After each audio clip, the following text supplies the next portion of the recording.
Hi, everybody. Hello. Welcome to Super Breakfast Friends Club, the show that every day is on your earballs. Except when it's not. Why would you stop? When you run out of episodes, start again, right? I mean, that's what I would do. That is basically what I do with It's Always Sunny. And we are clearly of the same quality level. Yeah. Production value is a measurable amount. There's an amount of production value in this show. I'm using extremely high-end technology, a 20-year-old Xbox 360 headset plugged into an Xbox 360 controller that is so tenuously held together with hair ties that any small movement might disconnect me. And I'm not real. Let's listen to the opening of a show. The Simpsons.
This is one of those rare instances where I am more familiar with the cartoon than the game it's based on. Oh, I'm the opposite. I'm very familiar with the games, but I kind of wasn't super aware that there was a show.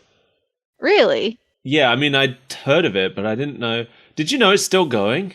That's too much. That was on when I was un bébé. Yeah, it's been going for 34 seasons, apparently. It has 745 episodes. That's too many. It's too many. They didn't make that many games. I mean, they made a lot of games, but the show clearly outperformed the games. For anybody like me who's barely heard of this is The Simpsons, which was... You couldn't tell by the theme song.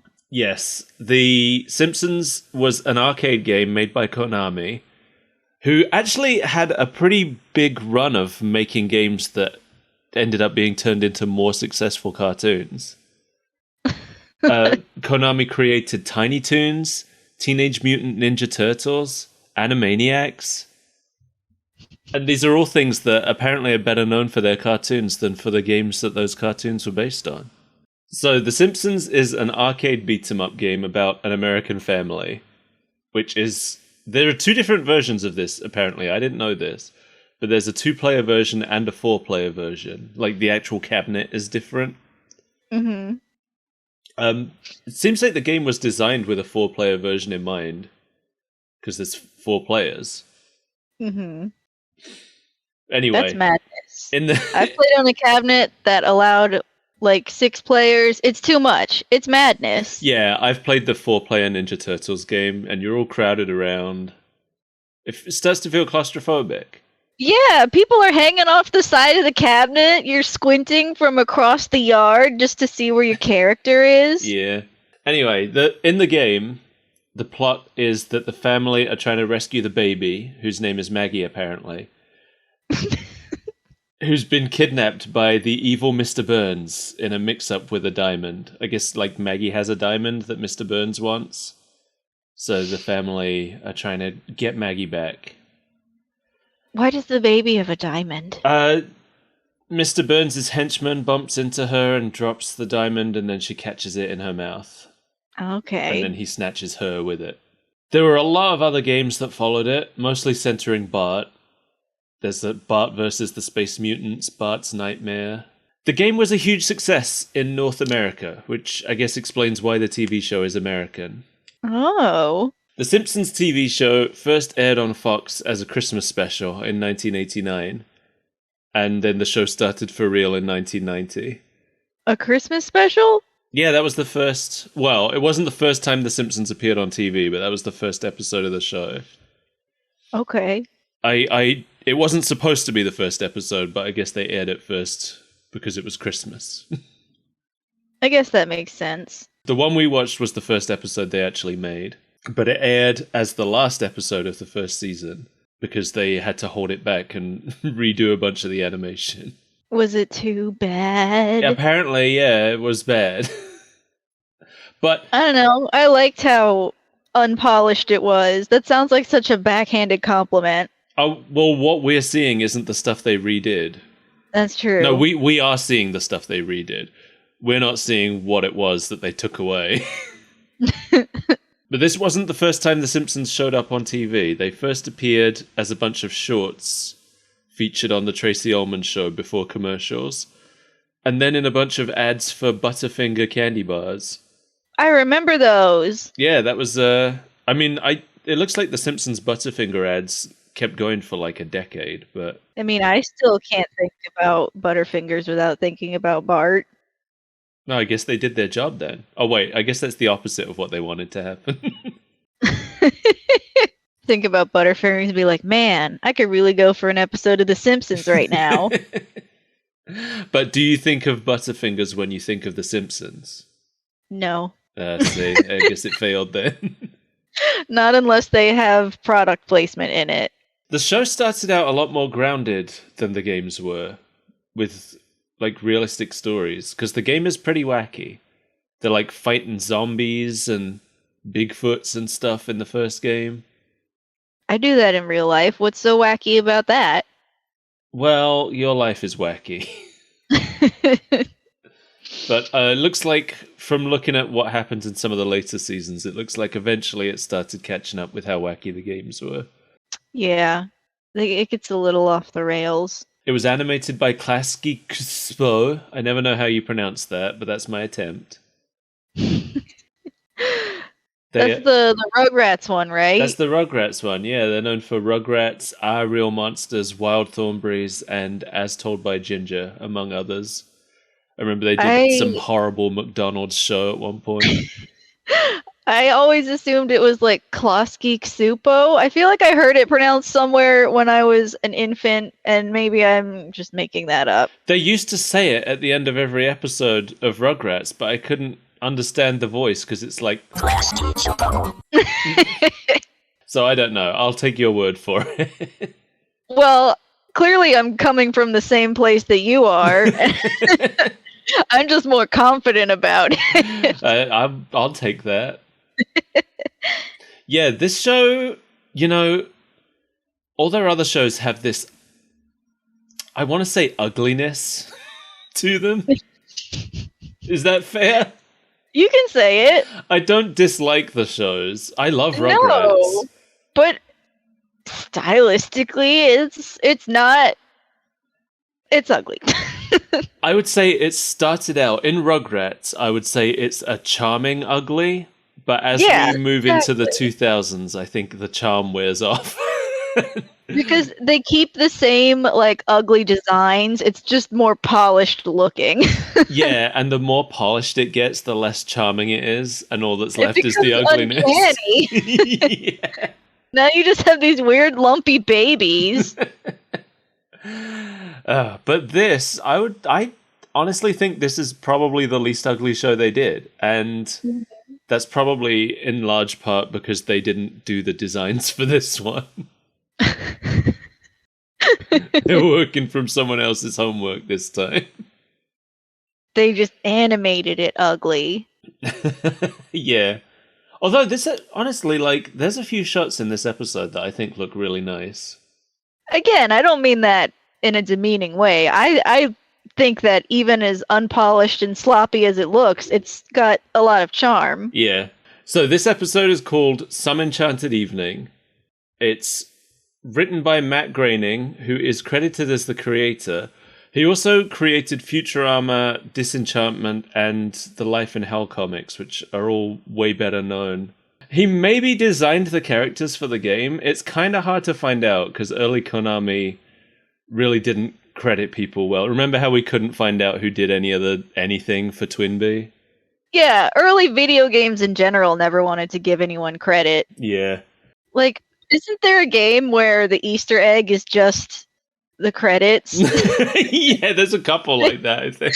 They had to sneak their names in to be like, guys, we worked on this. I think Konami are one of the ones where the credits is like all pseudonyms because they weren't allowed to put their real names in.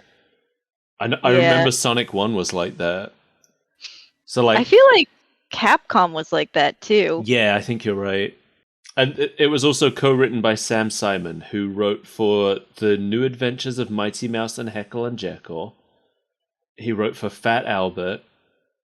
Fat Albert! Yep. And then, more impressively, he wrote for Taxi, Cheers, The George Carlin Show, and he directed on Friends. Good for him. So those are some big things. Yeah. The Fat Albert Show. I'd never actually seen Fat Albert. I don't think I have either, but it is so fresh in my mind right now because I've been binge watching King of the Hill. And for some reason, Peggy Hill likes to just go, hey, hey, hey. I think I've seen more of the live action Fat Albert movie than I have of the original show. Why? Because clips of it keep showing up. I haven't seen the whole movie, but clips of it show up on Twitter all the time.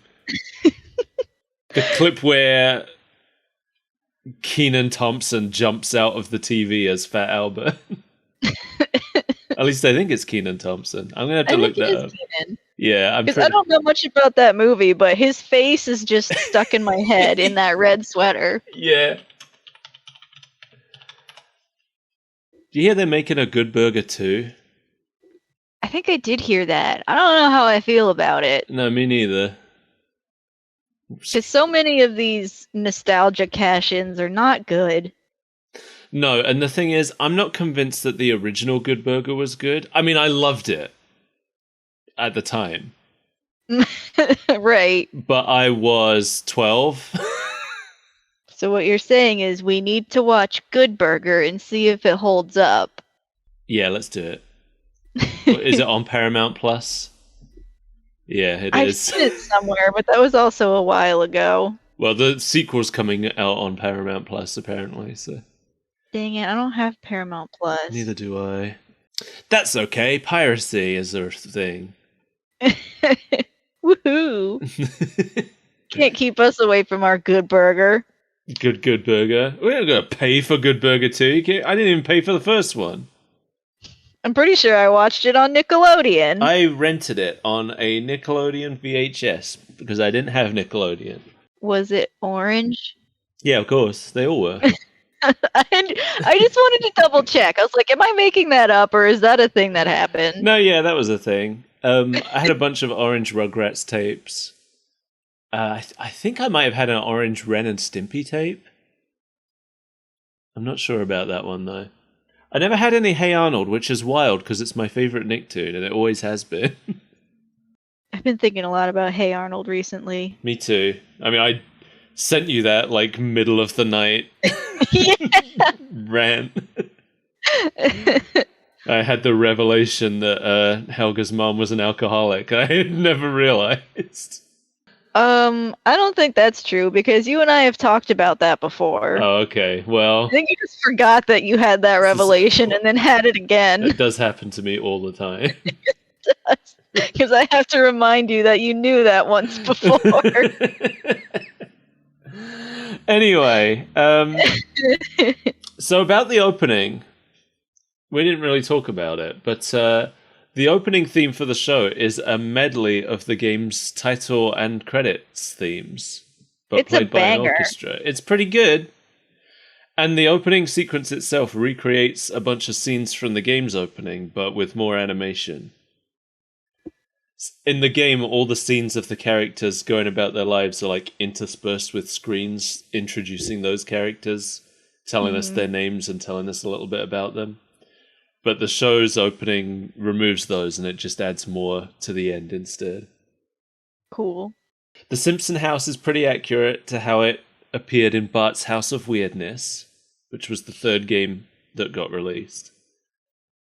What about in Bart's Nightmare? Yeah, I guess it's accurate to that too. Bart's Nightmare was later.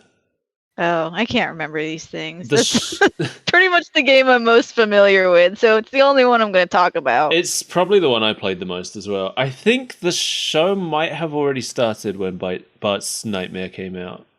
I know I'm usually pretty good at researching the dates things came out, but I kind of dropped the ball on this episode. But I'm pretty sure that at least the first 3 games were already out. So the family are eating breakfast. That's where we open. Yes. Stuff in their faces. The kids are fighting over a donut, which is a common health pickup in the games. That makes sense. That's a clever use of... Yeah, that's what I In-game thought. item. Yeah. Making sure that they knew they really did know the source material. This is actually way more accurate to the game probably than any other show from this time period that we've looked at. It's a labor of love. It is. So Homer is played by Dan Castellaneta, who we've talked about before in our Earthworm Jim episode. So go listen to that if you want to know about him. Bart is played by Nancy Cartwright, who played Chucky Finster in the later seasons of Rugrats. Okay. She wasn't the original Chucky. That was Christine Cavanaugh, I think. She played Pistol, Pete's daughter, in Goof Troop. She played Mindy in Animaniacs, the little girl who was always being chased by buttons. I don't remember her. No, they didn't do too much with them. I think it's because they only really had one gag, and it was basically just the baby loose on a construction site gag that every old cartoon has done. Yep. Popeye did it, Tom and Jerry did it. And that was basically the whole gag, was Buttons was this lassie-type dog who was trying to stop this toddler who was always wandering into dangerous situations. Actually, that does sound familiar. But like you said, maybe it's every other cartoon in the world that did it that I'm thinking of. Yeah, just a baby's day out short. I used to love that movie when I was a kid. I drove my brother crazy watching it over and over again. I don't remember. I know I've seen it, but I always get it mixed up with Look Who's Talking. I mean, it probably wasn't good, but I was a tiny baby. Should we watch it?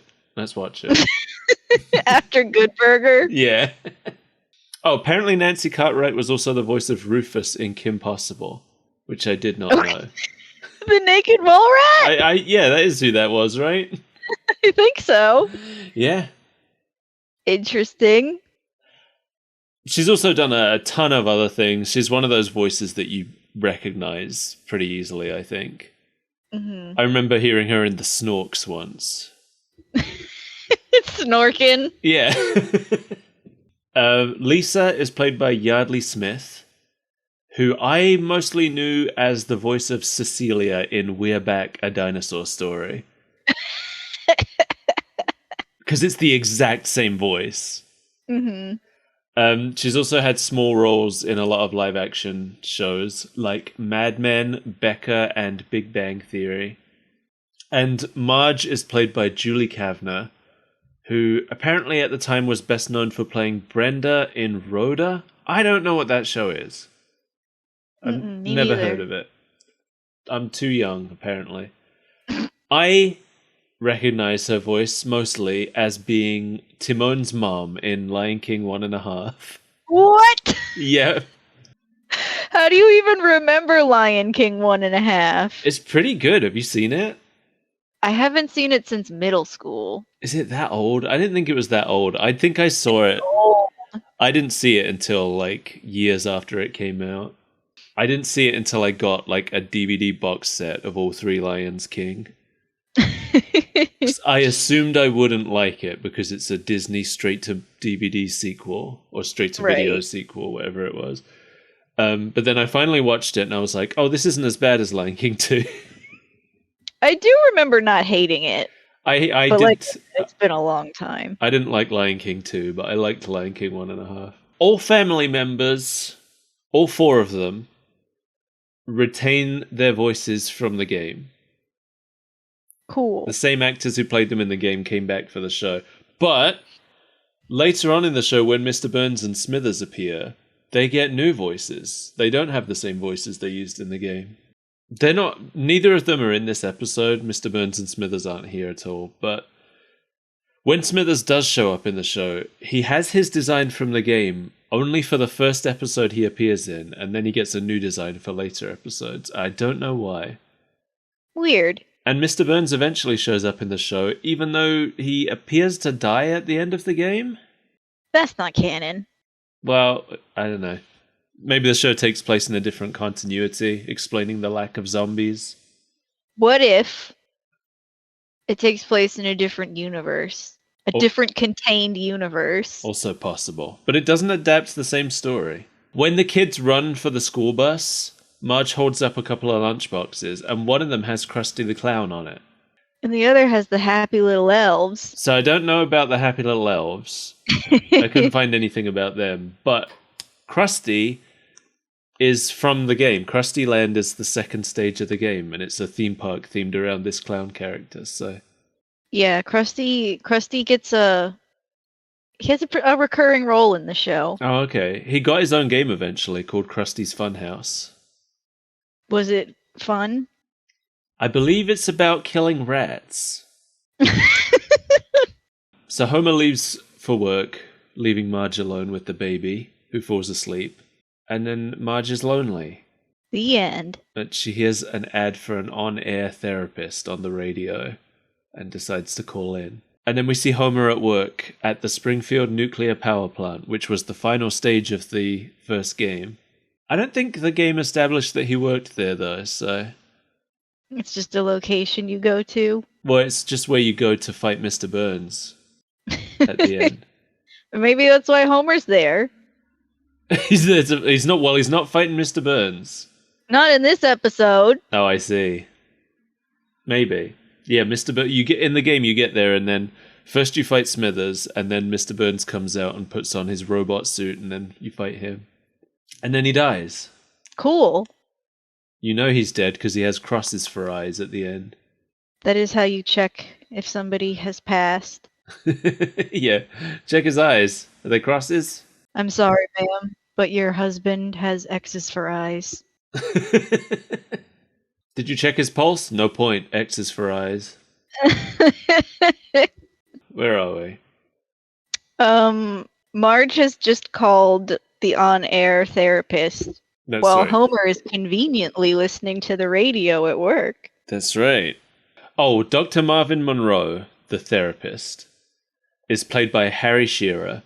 He's an ex-SNL cast member who co-created, co-wrote, and co-starred in This Is Spinal Tap. Have you ever seen it? I've heard it's funny, and I've meant to watch it, but have not. It is good. You'd like it, I think. It's a satire. Yeah, it's one of the early mockumentaries. Mockumentaries are a huge thing now, but I feel like that was one of the first big ones. Pioneer. Yeah.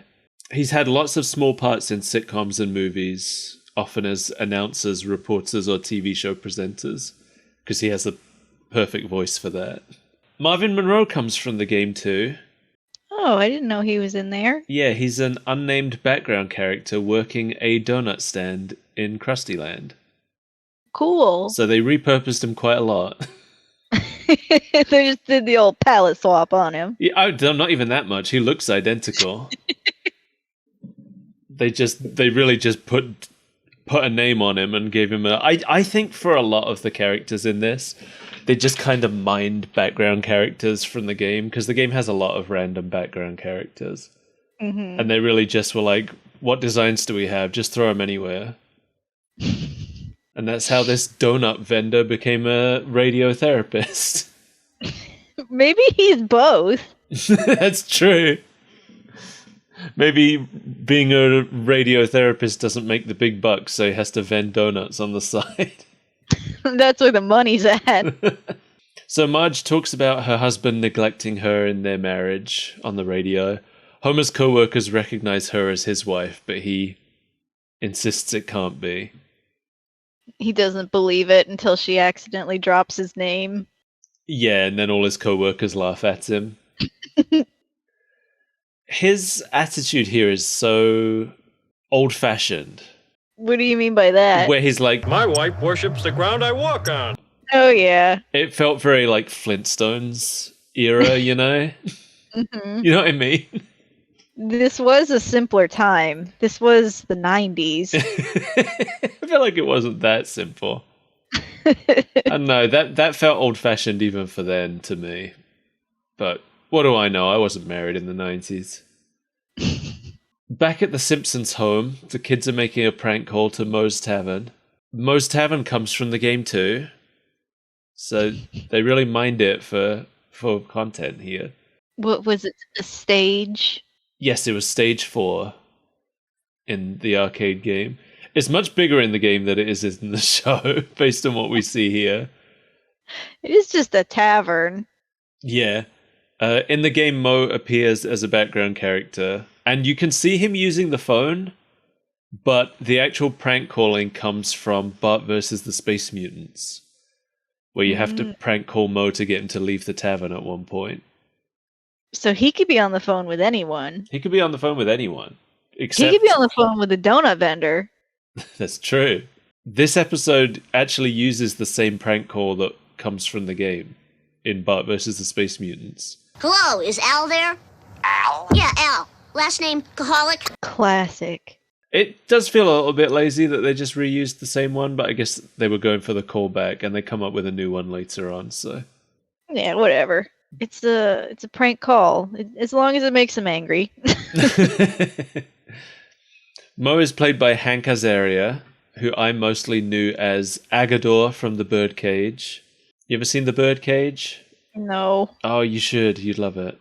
It's Robin Williams and Nathan Lane Oh, okay. as a gay couple running a nightclub in Miami. Yes, I'm already into this idea. It's very funny and very heartfelt and good. That's the main thing I know Hank Azaria from, but also I know him for playing David in Friends. David was a recurring love interest of Phoebe's, who kept coming back throughout the whole series. I think she fell in love with him in season 1 and then he had to move away, but then he occasionally came back every now and then throughout the rest of the show. I don't remember him. Had glasses. I don't think I've watched Friends since the 90s. No. Hank Azaria also played Harold Zoid in Futurama. That's Zoidberg's uncle, right? Yep. The old actor, yeah. And he's also in the 1998 Godzilla movie. I remember this. What? Yeah, he plays Audrey's cameraman. He's a major character.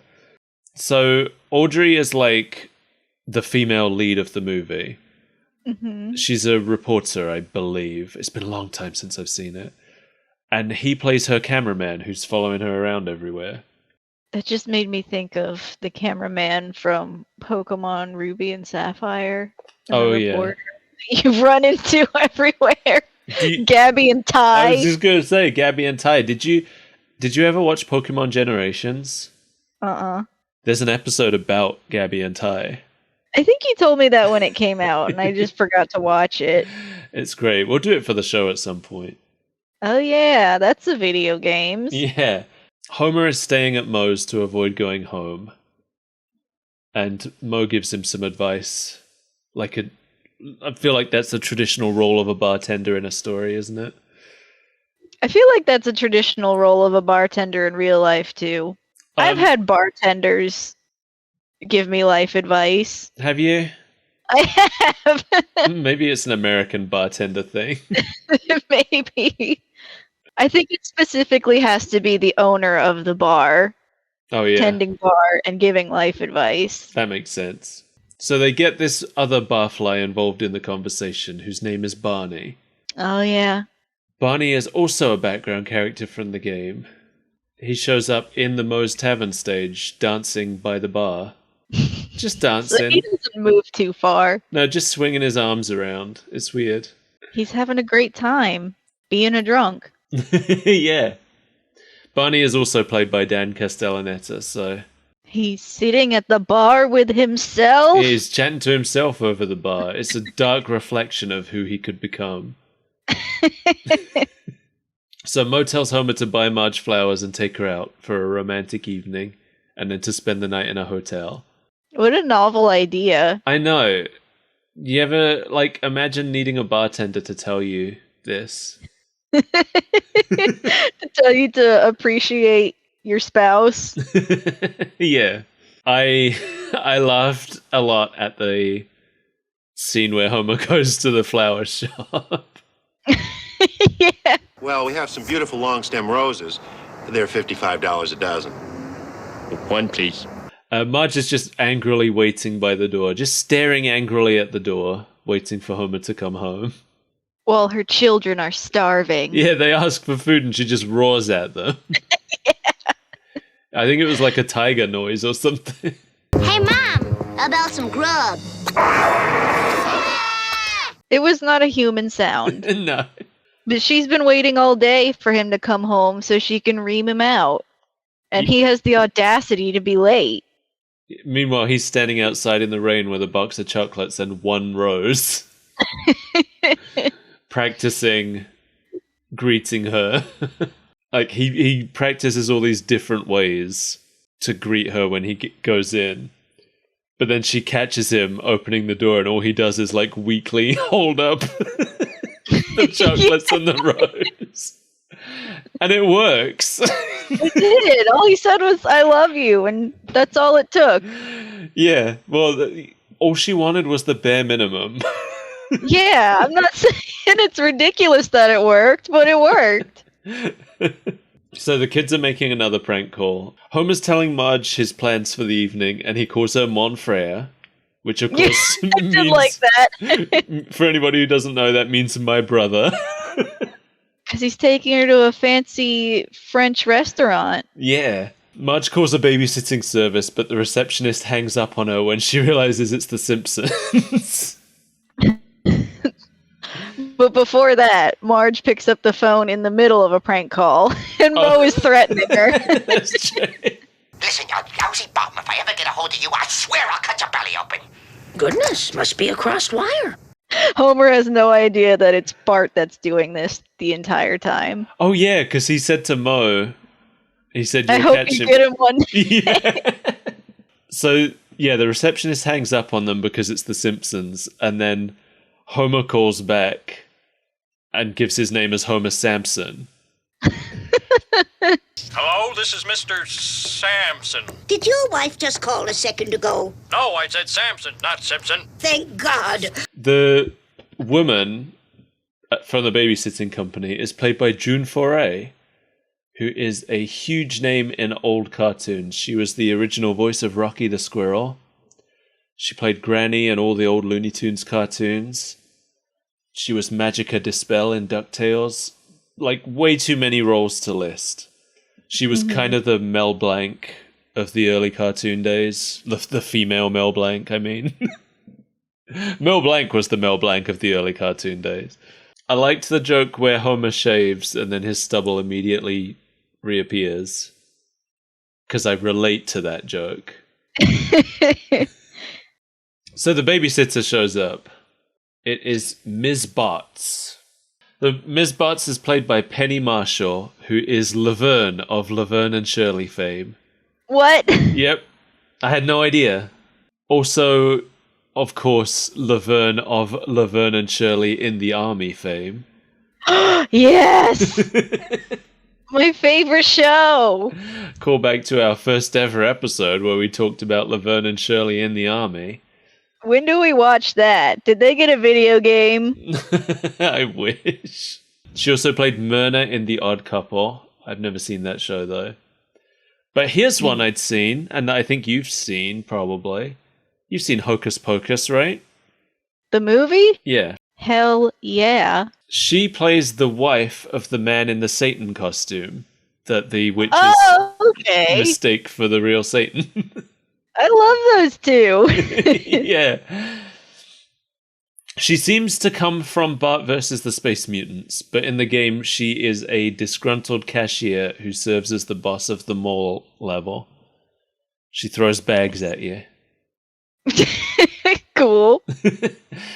So the parents leave, giving the babysitter a videotape to put on for the kids. It's the happy little elf. It is. It's the happy little elves. Bart's not happy Lisa about loves it. it. Lisa does love it. Which is a little bit surprising, but I enjoyed that she enjoyed it. Bart wants to watch TV instead of the video. But that is not approved programming. The animation, when Miss Botts is threatening Bart indirectly. I said you're gonna watch this tape, and you're gonna do what I say, or I'm gonna do something to you. And I don't know what that is, because everybody has always done what I say. Mm-hmm. The animation on that part is really good. Yeah, all the threatening parts are pretty good. Yeah. Basically, for the rest of the episode, we jump back and forth a lot. Like, I feel like every scene with the kids is balanced with a scene of the parents from now on. And their boring date. Yeah, the parent scenes are kind of boring in comparison, huh? I did like Homer picking out his lobster. A dead lobster? Yeah, he's supposed to be picking his live lobster to eat, and he chooses a dead one. Why don't you pick one that's a little more frisky, sir? Why? Well, when you choose one that's floating upside down, it somewhat defeats the purpose of selecting a live lobster. Oh, okay. It floats across the tank. Aren't they supposed to take the dead ones out? I You swear would think that a restaurant of that caliber would remove a dead lobster, but then it wouldn't be comedy. No, I guess so. That's what they call comedy. It is. Congratulations, Simpsons. You've achieved comedy. You've ranked on the giggleometer. 3 gigs. And 1 TV. 3 giggle bites.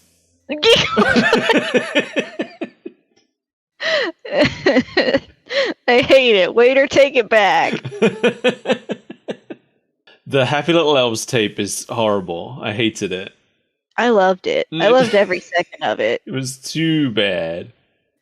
Would I watch it in real life? No, but the fact that it exists in this cartoon, I love. It was very accurate. Yeah.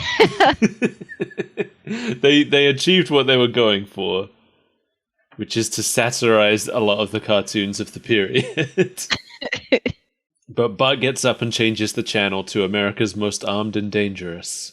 I love that Lisa was upset about it. She's like, I want to see what happens. He's like, you know what happened. Yes. She's watched it before. I love that Marge, when she handed the tape over, she referred to it as a tape from our video library. Just like the idea of a family having a video library and calling it that. So as we see more scenes of Homer and Marge's date night going well, while the kids watch a report about the babysitter bandit. And then at the end of the report, it shows a picture confirming their fear that their babysitter is the babysitter bandit. I just love that before they even reveal what she looks like, you know it's her, because it talks about how there were 2 children that got tied up in the living room. It's funny because I feel like most shows would have gone the route of it not being her, but the kids being convinced that it was. And then shenanigans would ensue where the kids are trying to avoid the babysitter bandit. And meanwhile, it's just this sweet lady who isn't a bandit at all. That's what the Hey Arnold plot would have been, right? I was going to say that's a Rugrats plot. Or a Rugrats plot, yeah. Yeah, Rugrats probably more accurate. But no, it's the real bandit. It's the real bandit. She comes in holding a rope right as she's shown on TV. And the kids run for it. Bart heads for the basement while Lisa tries to call the show to report her, but just gets a busy signal on the phone. Do phones even have busy signals anymore? Is that a thing anymore? No, I don't think so. I don't think that's a thing phones do anymore. I don't make phone calls anymore. No, but I feel like when I do, it's just like to voicemail, I guess. Yeah, you have reached the voicemail box of. Yeah. So Bart goes down into the basement looking for Bart. And it's pretty scary. Like the music and the shots and everything. Hmm. Bart! Bart! Bart! Bart! Pretty spooky. But there was something really familiar about it. And it turns out that Bart's House of Weirdness has a basement stage. And the basement in the game is way larger. It goes down like 3 levels. And eventually you get to the bottom and you're fighting alive skeletons down there. Oh, that's fun. But about I wish midway... we got that. Yeah, right? But about midway through the basement stage, Miss Bartz appears as an enemy holding a rope. So is that what this scene was inspired by? Dun dun dun. Also, in the show, she gets distracted by pickled beets.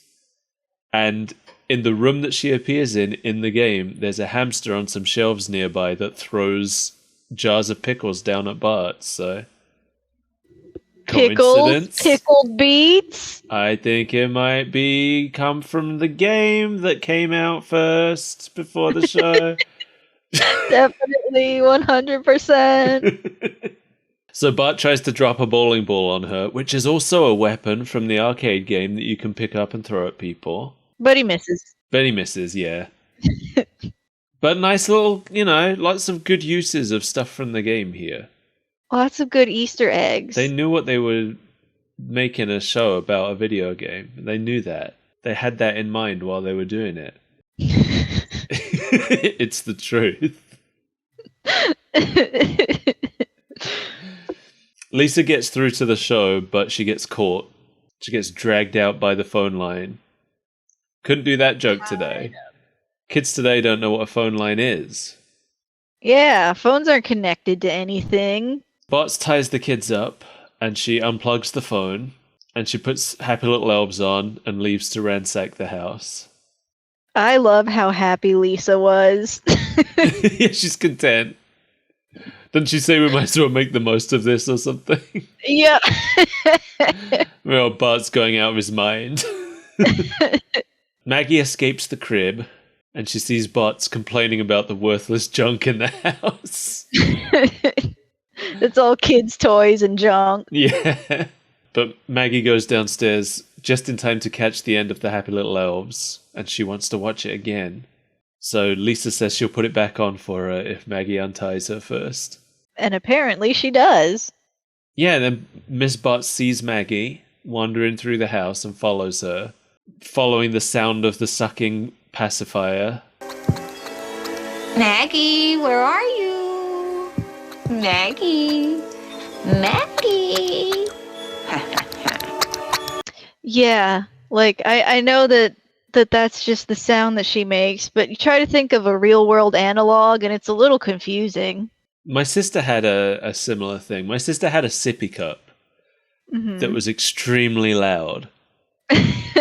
And it was kind of a similar sound now that I think about it. But you could always figure out where she was in the house from the sound of this sippy cup.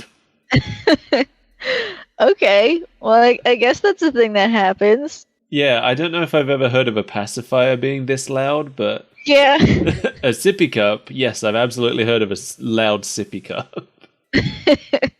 So they lure bots into a room with the sound of the sucking. Yeah, and then she walks into a room with the lights off, and Bart, who is the actual one sucking on the pacifier, knocks her out with a bat. Meanwhile, at the hotel, Homer and Marge, I guess, are done doing it.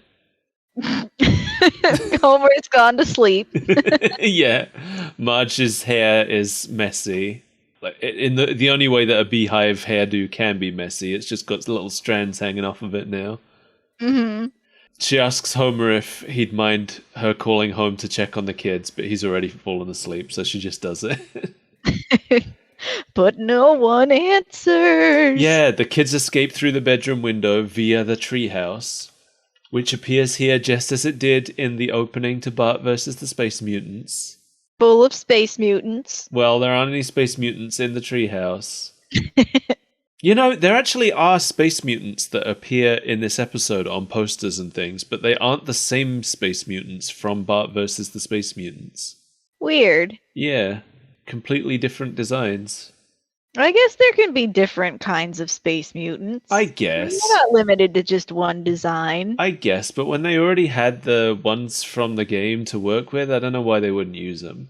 Maybe they're just trying to be different, trying to be unique, trying to spice up their game.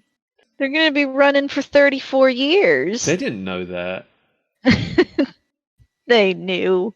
They didn't know they were going to be shackled to this for that long.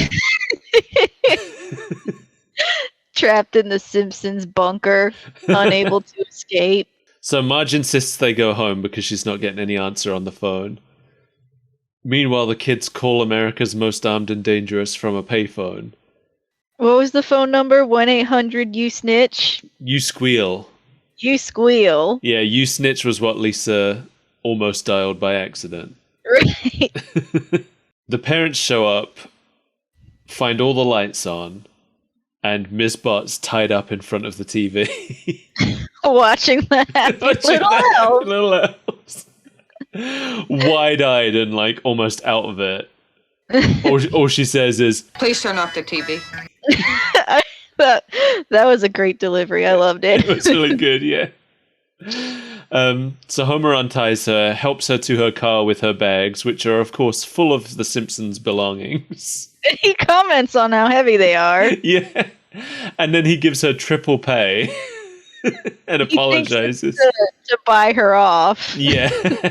Before she drives away, she warns Homer to keep an eye on that boy. I don't know why she singled Bart out. Right. If anything, Maggie was her undoing. Yeah, because Maggie snuck by and let them out. Snuck by, let them out, and then she was taken out following Maggie. Yeah, she was the bait that led her into a trap. Yeah. But I don't know, maybe Bart did something that we didn't get to see. Maybe it was too poorly animated the first time. Maybe there was more torture than just putting the tape on. She drives away just in time for Bart to arrive with the police and the press.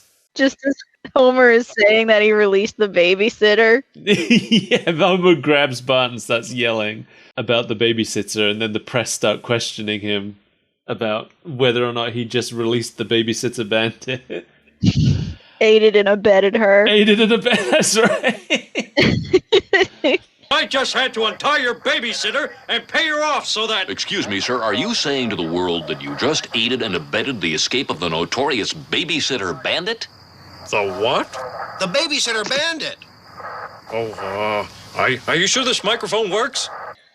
And then he starts giving a speech about the struggle that he had against her. Oh, well, I wouldn't say I aided her. This is on, right? Because actually it was quite a struggle. Oh, Homer. Have you ever seen a kung fu movie? It was just like that. But now I know her moves. So if you're listening to me, lady, you'd better think long and hard before trying something like this on Homer Simpson again. Subtitled by the news as Homer Simpson, local boob. I enjoyed that. Me too. So Homer and Marge watch this news report in bed, and Homer laments that he isn't very smart. And Marge comments on the fact that he's raised 3 children who knocked out and hog-tied a stranger. So he must be doing something right. You should be proud of that. And that's the end. Yay. And the end credits theme is just a shorter version of the game's end credits theme.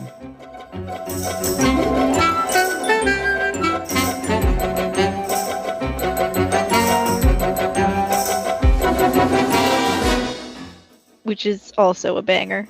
Yeah. And that's it. That's The Simpsons.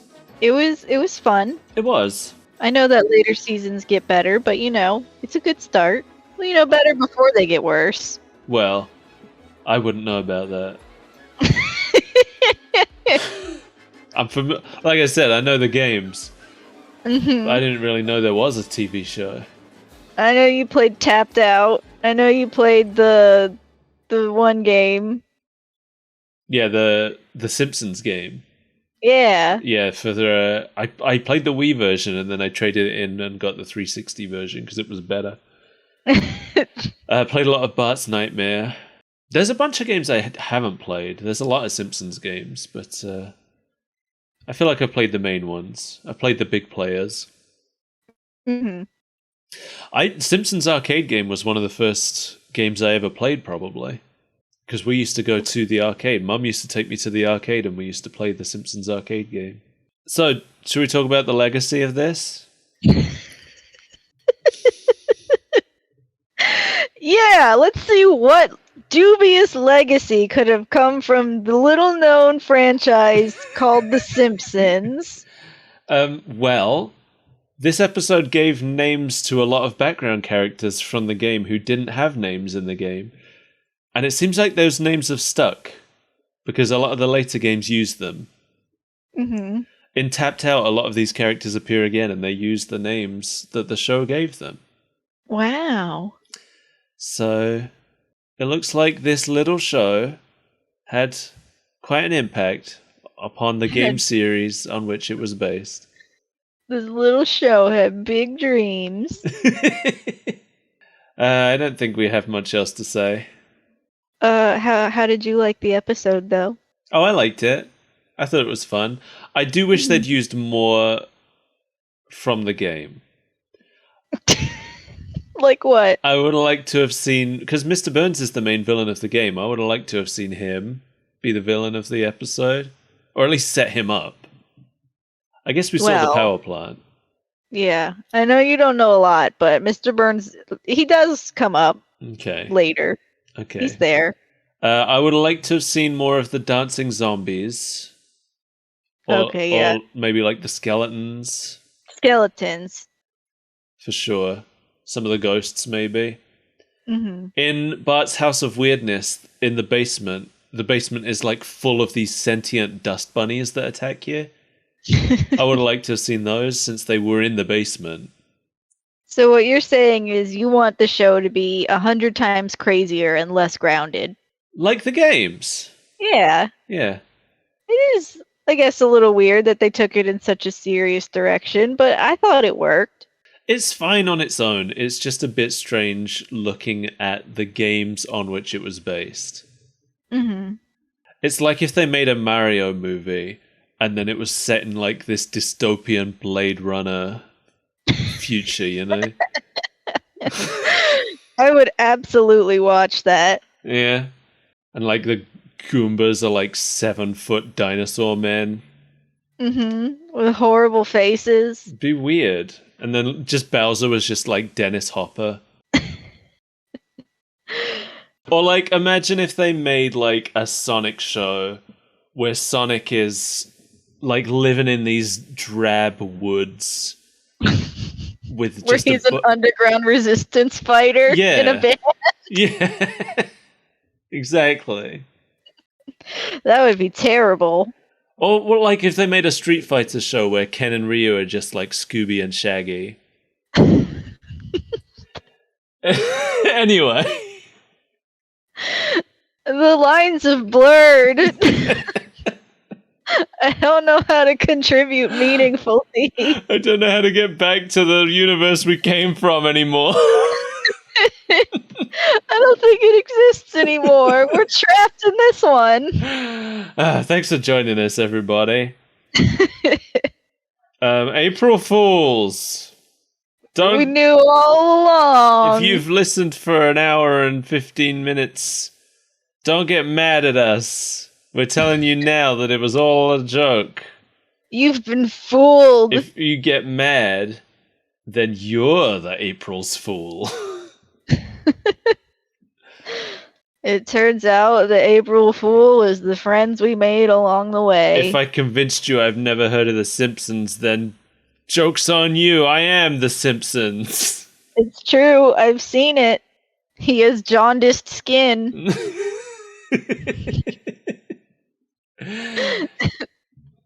If you want to support this stupidness, please go please go to patreon.com/Super Breakfast Friends Club, where you can do that. Or you could go to coffee.com/Super Breakfast Friends Club and do it there. If you want to yell at us for being idiots, Twitter @SBreakfastFC is the place to go. Unless you're on YouTube, then you can just comment down below and say what idiots we are. This was the dumbest thing we've ever done. We've covered some grade A crap. I want it known that Mel is the one who insisted that we make an episode full of lies, but then Mel was the worst at keeping a straight face during it. I didn't know how deep he would go.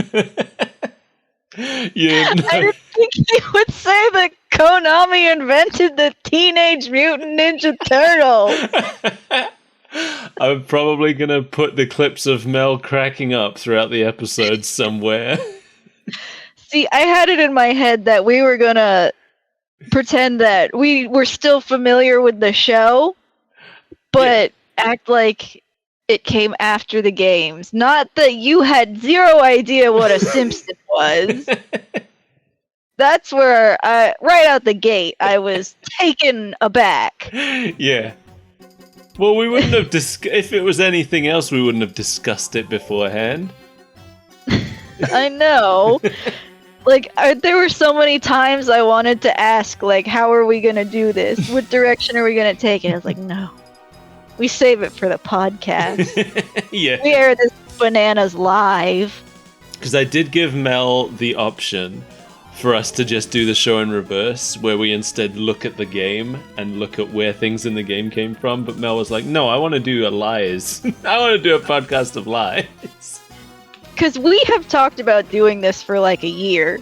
Yeah. And you were the one that originally wanted to do, like, we pretend that we don't know much about the show, that the games came first. I did, yeah. And then you went crazy. Bye.